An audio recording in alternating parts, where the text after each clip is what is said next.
सभी को जय मसीह की। मैं परमेश्वर का धन्यवाद करता हूँ। एक बार फिर परमेश्वर ने अपनी पाक और पवित्र उपस्थिति में आने के लिए ये सौभाग्य दिया है।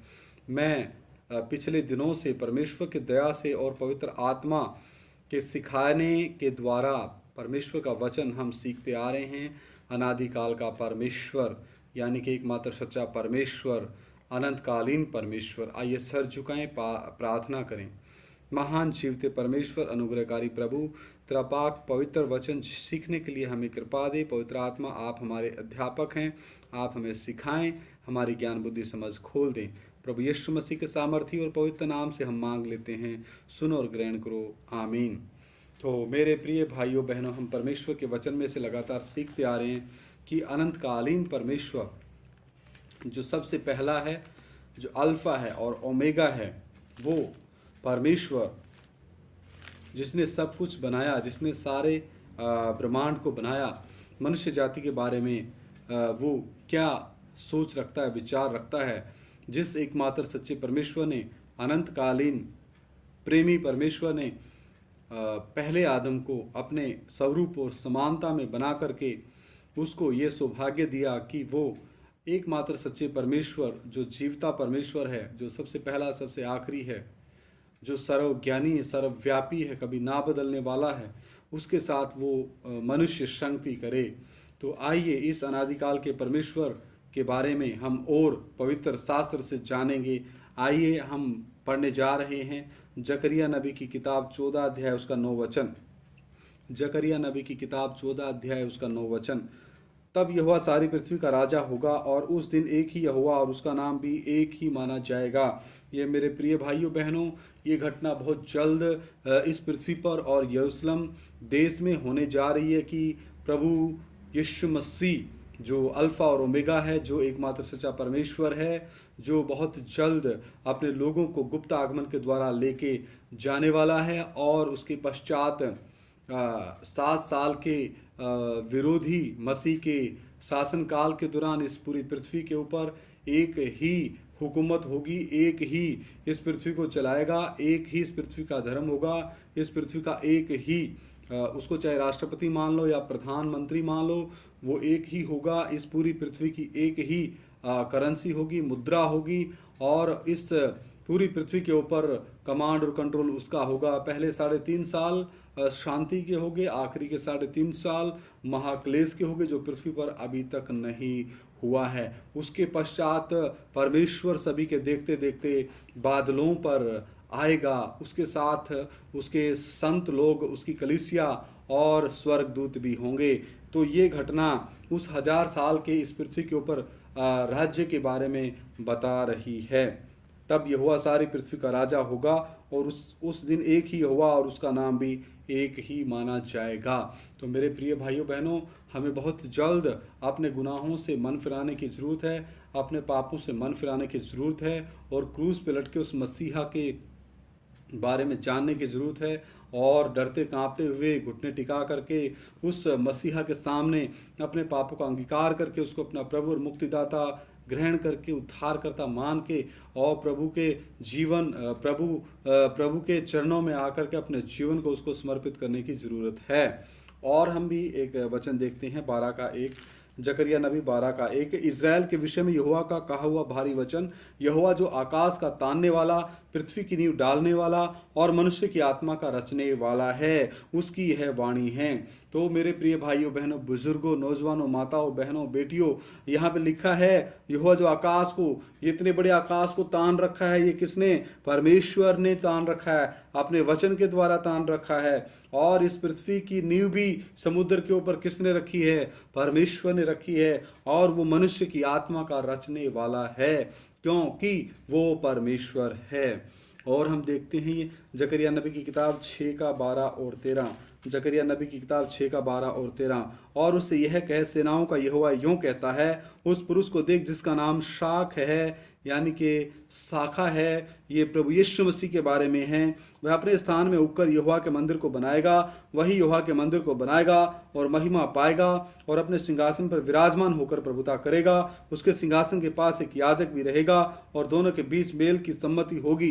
तो यहाँ पर ये एक शाख है, यहाँ भी उस एकमात्र जीवते परमेश्वर के बारे में बताती है, प्रभु यीशु मसीह के बारे में बताती है। हालेलुया।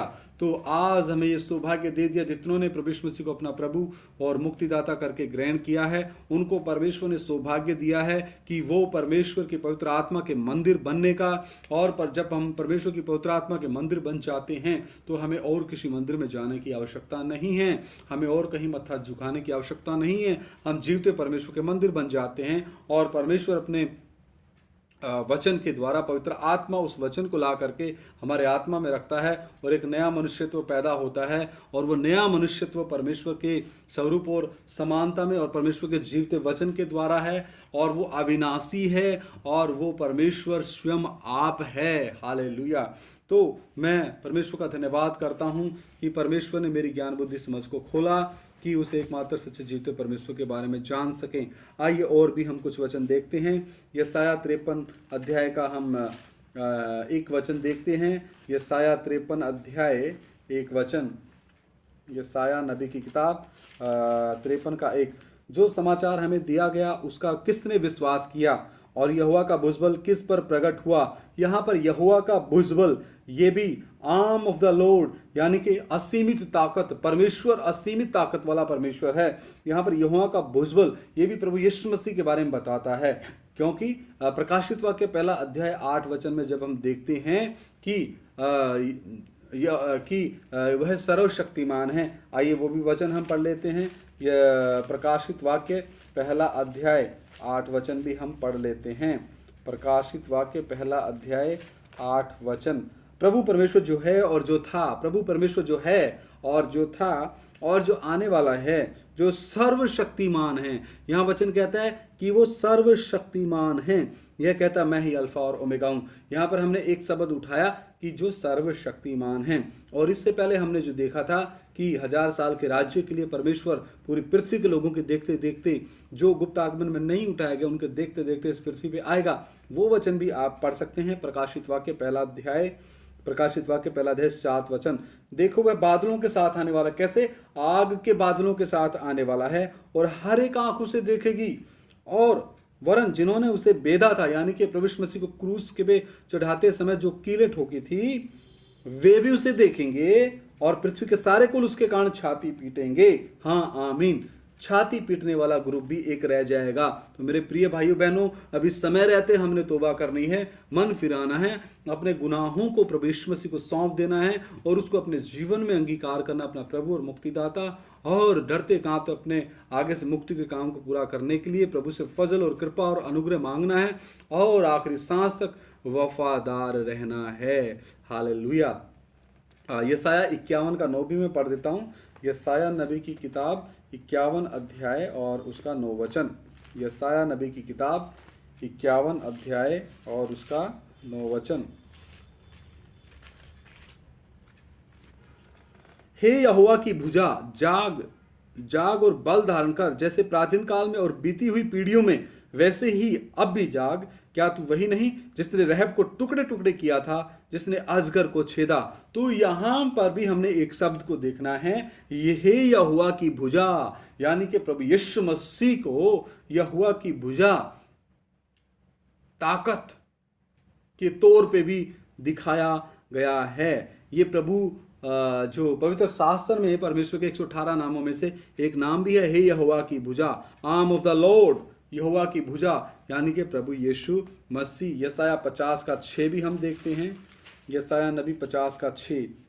मैंने मारने वालों को अपनी पीठ और गलमोछ नोचने वालों की ओर अपने गाल किए, अपमानित होने और उनके थूकने से मैंने मुंह ना छिपाया। यहाँ पर भी यही एकमात्र सच्चा परमेश्वर है जो हम पापियों के लिए इतना कुछ सहा। मारने वालों, जो मार हमें पड़नी थी वो प्रभु यीशु मसीह ने उठा ली और अपनी पीठ को उस मार को सहन करने के लिए दे दिया। जिस हमारी पीठ के ऊपर मार पड़नी थी वो प्रभु यीशु मसीह ने उस मार को सहा। गलमोछ नोचने वालों की ओर अपने गाल किए, प्रभु यीशु मसीह की दाढ़ी को नोचा गया, हमारे इस मांस को नोचा जाना था, लेकिन हमारे स्थान पर प्रभु यीशु मसीह के साथ ऐसा हुआ। अपमानित होने और उन्हें थूकने से मैंने मुंह ना छिपाया। अपमानित होने के लायक थे हम, लेकिन प्रभु यीशु मसीह हमारे स्थान पे अपमानित हुआ और लोगों ने उसके मुंह पे थूका भी। तो थूका जाना था हमारे मुंह पे, लेकिन उस थूक को, उस बदनामी को, उस अपमान को प्रभु यीशु मसीह ने अपने आप उठाया, ताकि हम कैसे न कैसे बच जाएं और उसके साथ अपना रिश्ता पुनः कायम कर सकें। हालेलुया।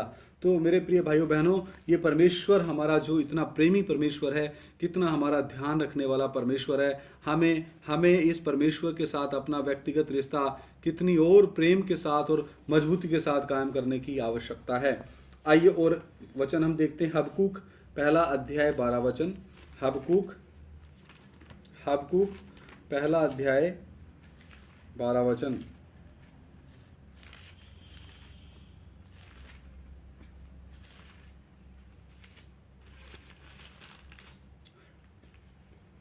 हे मेरे प्रभु यहोवा, हे मेरे पवित्र परमेश्वर, क्या तू अनादि काल से नहीं है? इस कारण हम लोग नहीं मरने के। हे यहोवा, तूने उनको न्याय करने के लिए ठहराया है। हे चट्टान, तूने उलाहना देने के लिए उनको बैठाया है। यहां पर हम एक शब्द को उठाएंगे, हे मेरे प्रभु यहोवा, हे मेरे पवित्र परमेश्वर, क्या तू अनादि काल से नहीं है? हमारा जो विषय है अनादि काल का परमेश्वर, तो हमारा परमेश्वर वचन कहता है, क्या तू अनादिकाल से नहीं? बिल्कुल, परमेश्वर से पहले तो कोई है ही नहीं, परमेश्वर से सनातन कोई है ही नहीं। सबसे सनातन तो परमेश्वर है, क्योंकि वो मैं जो हूं सो हूं है। वो एकमात्र सच्चा परमेश्वर है, वो ही अनादिकाल से है। बाकी सब की सृष्टि है, बाकी सब की शुरुआत है, और उनका सृष्टिकर्ता यही एकमात्र सच्चा परमेश्वर है, जिसका नाम प्रभु यीशु मसीह है। प्रभु का अर्थ है मालिक, यीशु का अर्थ है पाप से मुक्ति देने वाला, और मसीह का अर्थ है मुक्ति देने के लिए नियुक्त करके, अभिषिक्त करके, अधिकार दे करके भेजा गया परमेश्वर का पुत्र, परमेश्वर का मेमना। अपने दूसरे व्यक्तित्व में हमारे पापों और श्रापों को उठाकर क्रूस पे जान दिया। हमारे पापों और श्रापों को उठाया, क्रूस पे जान देने के पश्चात आत्मा और प्राण में, अधोलोक में हमारे जगह पे आत्मिक तौर पे सजा उठाई, और तीसरे दिन मुर्दों में से जी उठा। मृत्यु और अधोलोक की कुंजियां वापिस शैतान से ली, और वो अधिकार वापिस हमें दे दिया। मत्ती 28:18 में कहता है, स्वर्ग और पृथ्वी का सारा अधिकार मुझे दिया गया है। तुम जाओ, सारी पृथ्वी पर हर जाति, हर धर्म के लोगों को चेला बनाओ, और उन्हें तमाम वो बातें मानना सिखाओ जो मैंने तुम्हें सिखाई हैं। उन्हें पिता, पुत्र, पवित्र आत्मा के नाम में बपतिस्मा दो, और उन्हें तमाम वो बातें मानना सिखाओ जो मैंने तुम्हें सिखाई हैं। फिर देखना, मैं जगत के अंत तक सदा तुम्हारे संग हूँ। Hallelujah, hallelujah. मैं परमेश्वर का धन्यवाद करता हूँ कि वो मुझ पापी के ऊपर दया किया, और वो मेरे साथ रहता है, और वो मुझे प्रतिदिन प्रेम में विवश करता है कि मैं ये वचन रिकॉर्ड करके मेरे भाइयों, बहनों, बुजुर्गों, माताओं, नौजवानों के पास भेज सकूं। जो कार्य परमेश्वर ने मुझ में शुरू किया, मैं परमेश्वर का सबसे बड़ा दुश्मन था। मैं इस वचन से नफरत करने वाला था, मैं प्रभु यीशु मसीह से नफरत करने वाला था, मैं उसके सेवकों से नफरत करने वाला था, मैं इस वचन के बारे में गलत सोच रखने वाला था, मैं मेरी पत्नी का मजाक उड़ाने वाला था, मैं तमाम उन मसीहियों का, पास्टरों का और सेवकों का मजाक उड़ाता था जो प्रभु यीशु मसीह की सेवा में बड़ी ईमानदारी के साथ आगे बढ़ रहे थे। लेकिन वचन कहता है यूहन्ना 8:32 में, जब तुम सत्य को जानोगे, सत्य ही तुम्हें आज़ाद करेगा। तो जब वो सत्य, यूहन्ना 14:6, मार्ग, सत्य और जीवन मैं हूँ, प्रभु यीशु मसीह ने कहा जीवन की रोटी मैं हूँ, जीवन का जल मैं हूँ। जब उस परमेश्वर ने मेरे ऊपर अपने प्रेम को प्रकट किया, यूहन्ना 3:16 में वो प्रेम प्रभु का मेरे ऊपर प्रकट हुआ कि परमेश्वर ने जगत से ऐसा प्रेम किया कि अपना इकलौता पुत्र जगत के लिए दे दिया, ताकि जो कोई उसके ऊपर ईमान लाए वो नाश ना हो बल्कि हमेशा का जीवन पाए। तो उस दिन से मेरा जीवन परमेश्वर ने बदल दिया। हालेलुया। अप्रैल 2013 से परमेश्वर ने मेरा जीवन बदल दिया, और दिन प्रतिदिन परमेश्वर अपने प्रेम में मुझे मजबूर करके, प्रभु के प्रेम में मजबूर होकर के दिन प्रतिदिन वचन, प्रार्थना, संगति में परमेश्वर की दया से, पवित्र आत्मा की दया से मैं आगे बढ़ रहा हूँ। ये मैं अपनी ताकत के द्वारा नहीं, अपने बल के द्वारा नहीं, अपनी बुद्धि के द्वारा नहीं, अपनी पढ़ाई के द्वारा नहीं, अपने रैंक के द्वारा नहीं, अपने ओहदे के द्वारा द्वारा नहीं, अपने अच्छे शरीर के द्वारा नहीं, बल्कि परमेश्वर के अनुग्रह और फजल से दिन प्रतिदिन एक एक कदम मैं पवित्र आत्मा की कृपा से आगे बढ़ने के लिए चल रहा हूँ। और पवित्र आत्मा मेरा मददगार है, वो ही मेरा सहायक है, वो ही मुझे सब सत्य के मार्ग में अगुवाई करने वाला सहायक है। हालेलुया। एक वचन और हम पढ़ लेते हैं, यशायाह 43 का 13 वचन। यशायाह नबी की किताब 43 अध्याय 13 वचन। यशायाह नबी की किताब 43 अध्याय 13 वचन।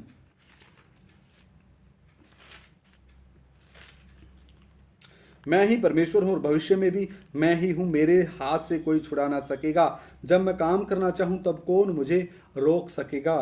बिल्कुल बिल्कुल क्लियर वचन है, मैं ही परमेश्वर हूँ और भविष्य में भी मैं ही हूँ, मेरे हाथ से कोई छुड़ा ना सकेगा। जब मैं काम करना चाहूँ तब कौन मुझे रोक सकता है। कई बार मेरे प्रिय भाई हैं जो पंजाब से हैं, हरियाणा से, राजस्थान से पूछते हैं ये बेमौसम बारिश क्यों, बेमौसम ये ओले क्यों गिर गए, हमारी फसल बर्बाद हो गई।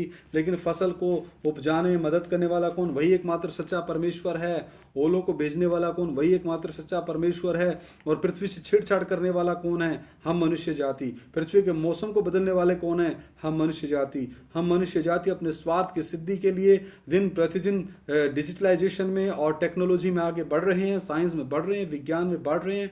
इतनी गाड़ियां बन रही है, इतना ग्लोबल वार्मिंग हो रहा है, इतना डीजल जल रहा है, इतना पेट्रोल जल रहा है, इतनी फैक्ट्रियां, इतनी चिमनियां हैं। ये परमेश्वर ने नहीं कहा। परमेश्वर ने कहा यदि तुम्हारे पास खाने के लिए भोजन, पहनने के लिए वस्त्र और सर ढकने के लिए छत है, उतना ही काफी है। परमेश्वर ने एसी लगाने के लिए नहीं कहा, परमेश्वर ने उद्योग लगाने के लिए नहीं कहा। ये सारे काम मनुष्य ने अपनी सोच के द्वारा और अपने आप को और मॉडर्नाइज करने के लिए, आधुनिक बनाने के लिए किया है। इसी का परिणाम है कि आज हम इस ग्लोबल वार्मिंग से जूझ रहे हैं, इन गर्मियों से जूझ रहे हैं, इन प्रकृति के बदलावों से जूझ रहे हैं, कहीं भूकंप आ रहे हैं। लेकिन परमेश्वर के वचन में भी कहा कि अंतिम समय में महामारियां फैलेंगी, भूकंप आएंगे, भूचाल होंगे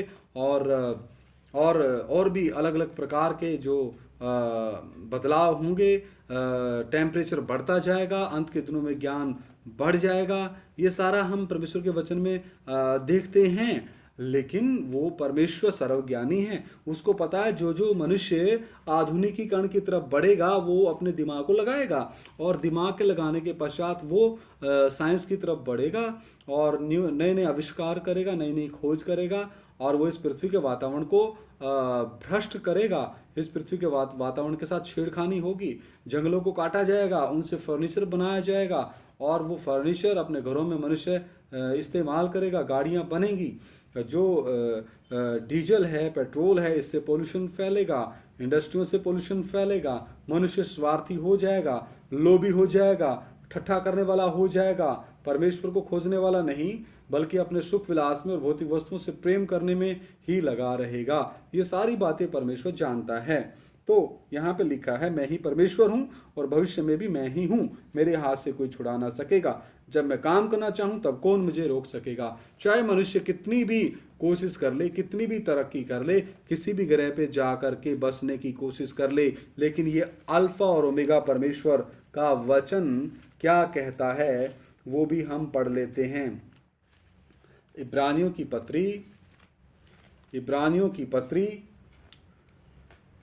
की पत्री पहला अध्याय और 10 वचन से मैं पढ़ रहा हूं। और यह कि हे प्रभु, आदि में तूने पृथ्वी की नींव डाली और स्वर्ग तेरे हाथों की कारीगरी है। वे तो नष्ट हो जाएंगे, पृथ्वी भी और ये दूसरा स्वर्ग भी, परंतु तू बना रहेगा और वे सब वस्त्र के समान पुराने हो जाएंगे। ये पृथ्वी दिन प्रतिदिन पुरानी होती जा रही है। ये पृथ्वी को एक दिन इसका सिस्टम खत्म हो रहा है। एक समय आएगा जब गुप्त आगमन हो जाएगी, परमेश्वर के लोग चले जाएंगे और इस पृथ्वी पर सिर्फ 1007 साल का समय रहेगा, 7 साल विरोधी मसीह का, उसके पश्चात 1000 साल परमेश्वर इस पृथ्वी के ऊपर शांति के साथ राज्य करके दिखाएगा इस मनुष्य जाति को। यह मनुष्य जाति को परमेश्वर ने बहुत समय दे दिया कि आप राज्य करके दिखाओ, लेकिन पाप के कारण मनुष्य इस योग्य नहीं है कि वो इस पृथ्वी के ऊपर एक धर्म के साथ, धार्मिकता के साथ, सच्चाई के साथ और ईश्वरीय प्रेम के साथ और निष्पक्षता के साथ इस पृथ्वी पर राज्य कर सके। अभी तक ये संभव नहीं हुआ है, जबकि युग बदल चुके हैं। पहला युग निष्कलंकता का युग था जब तक आदम ने पाप नहीं किया। जब पाप कर दिया, दूसरा युग विवेक का युग आया, तीसरा युग मनुष्य शासन का युग आया, चौथा युग आया वायदे का युग। अब्राहम को परमेश्वर ने वायदा दे करके बुलाया, 5वां युग आया, परमेश्वर ने जो युग दिया व्यवस्था का युग, और 6वें युग में परमेश्वर खुद देहधारी होकर के परमेश्वर के पुत्र के तौर पे इस पृथ्वी के ऊपर आ गया। अब जो 7वां युग आने वाला है वो गुप्त आगमन होनी है, और इस पृथ्वी के ऊपर विरोधी मसीह का प्रकट होना है। 7 साल का राज्य है, उसके पश्चात 1000 साल का जो परमेश्वर इस पृथ्वी पर राज्य करने आ रहा है, वो परमेश्वर की योजना है। यहाँ पर लिखा है वे तो नष्ट हो जाएंगे, ये वर्तमान पृथ्वी और ये जो हम देख रहे हैं सौरमंडल, परंतु तू बना रहा कौन? परमेश्वर। और वे सब वस्त्र के समान पुराने हो जाएंगे, और तू उन्हें चादर के समान लपेटेगा, और वे वस्त्र के समान बदल जाएंगे, पर तू वही है और तेरे वर्षों का अंत ना होगा। हालेलुया। तू मेरे प्रिय भाइयों बहनों, जिस पृथ्वी पर हम मन लगा करके बैठे हैं, उस पृथ्वी का क्या हाल होने वाला है, ये परमेश्वर के वचन में हमें सीखने को मिलता है। तो फिर हम क्यों परमेश्वर से भाग रहे हैं? कहाँ जाएंगे हम परमेश्वर से भाग करके? कोई जगह नहीं है कहीं छुपने की। आखिरी समय ऐसा आएगा, मनुष्य जाति मौत मांगेगी, वो भी उनको नसीब नहीं होगी। ये महाक्लेश जो आ रहा है अंत के दिनों में 3.5 साल के, उस महाक्लेश में जो बचेंगे, उस समय भयंकर महाक्लेश होगा। आज तक ऐसा नहीं हुआ। तो मनुष्य जाति को अपनी दिशा को बदलने की जरूरत है। मनुष्य जाति को अपने कर्ता को पहचानने की जरूरत है। मनुष्य जाति को अपने आत्माओं के रचने वाले से अपने व्यक्तिगत संबंध को कायम करने की जरूरत है। और मनुष्य जाति को घुटने टिका करके अपने पापों और श्रापों के लिए प्रभु यीशु मसीह के सामने माफी की याचना करने की जरूरत है। अपने पापों और श्रापों से मन फिराने की और तौबा करने की जरूरत है। हालेलुया। और अपने अनंतकालीन परमेश्वर को, नादिकाल के परमेश्वर को जानने की जरूरत है, पहचानने की जरूरत है। आइए सर झुकाएं, प्रार्थना करें। महान जीवते परमेश्वर, अनुग्रहकारी प्रभु, तेरा शुक्र करता हूँ, थोड़ी देर तेरा जीवता वचन सीखा और गहराई से आप हमें सिखाएं। एक एक की ज्ञान बुद्धि समझ प्रभु यीशु मसीह के नाम में खुल जाए, ताकि एक एक मनुष्य अपने कर्ता को पहचान ले। यह प्रार्थना हमारे उद्धार के कर्ता प्रभु यीशु मसीह के सामर्थी और पवित्र नाम से मांग लेते हैं। सुनो और ग्रहण करो, आमीन। सभी को जय मसीह की। हमारा परमेश्वर बहुत जल्द हमें लेने आ रहा है। हमें प्रतिदिन आत्मिक रूप से जागने की आवश्यकता है। हम आत्मा में जागते रहे और अपना व्यक्तिगत रिश्ता अपने कर्ता प्रभु यीशु मसीह के साथ दिन प्रतिदिन मजबूत करते रहें। सभी को जय मसीह की। प्रभु आपके साथ हो।